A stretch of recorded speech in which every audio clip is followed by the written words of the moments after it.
আজ কমিউনিটি ডিউটিতে গিয়ে দারুণ মজা হলো। যেই বললাম একটা ব্লগ করবে, এরা তো আলাদাই পোজ দিতে শুরু করলো বাসে বসে ম্যামের সামনে। কি আর বলবো।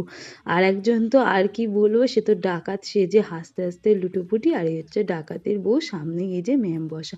কমিউনিটি ডিউটিতে ঢুকতে না ঢুকতেই সে লোটা কম্বল নিয়ে মাটিতে গড়াগড়ি খাচ্ছে, আর একজন এই যে পোজ দিচ্ছে, আর 3-4 জন মিলে চলে গেছে এই যে রিলস বানাতে। নিজের চোখেই দেখে নাও, শস্যের ক্ষেত দেখলে এরা আবার সব বড় বড় নায়ক নায়িকা তো, আর নিজেদেরকে ধরে রাখতে পারে না। বাবা গো বাবা, নিজেদের প্রতিভা দেখাতে চলে গেছে।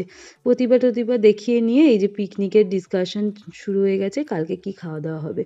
আর এই যে হচ্ছে আমাদের সিরিয়াস নার্স, সে একদম ব্যাগ ট্যাগ নিয়ে রেডি সবাইকে পেটানোর জন্য। তারপর আমরা আস্তে আস্তে মাঠের দিকে গেলাম, আর এই হচ্ছে আমাদের গাছ বিশেষজ্ঞ, গাছের গন্ধ শুকে শুকে বলছে। সব থেকে মজার ব্যাপার, যেখানেই যাচ্ছি একটু কিছু চুরি করতে, সেখানেই কেউ না কেউ চলে আসছে। তারপর আর চুরিমুরি না করে আমরা চলে গেলাম গাছগুলো দেখতে দেখতে। আর সব থেকে যেটা আমার ভালো লেগেছে সেটা হচ্ছে এই বিমস গাছটা, এর আগে আমি কখনো দেখিনি।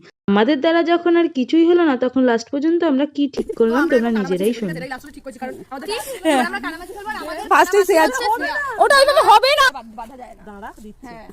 আজকের কানামাছি হচ্ছে আমাদের শ্রেয়া রয়, দেখা যাচ্ছে ফাঁকা দিয়ে।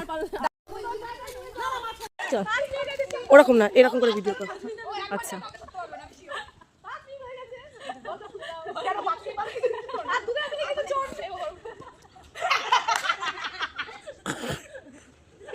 আউট হওয়ার পর এখানেই আমাদের খেলা শেষ। ব্যাস, তারপর আমরা চলে গেছিলাম বাসের কাছে, কারণ কলেজ ফিরতে হবে। তোমাদের ভিডিওটা কেমন লাগলো অবশ্যই জানিও। টাটা।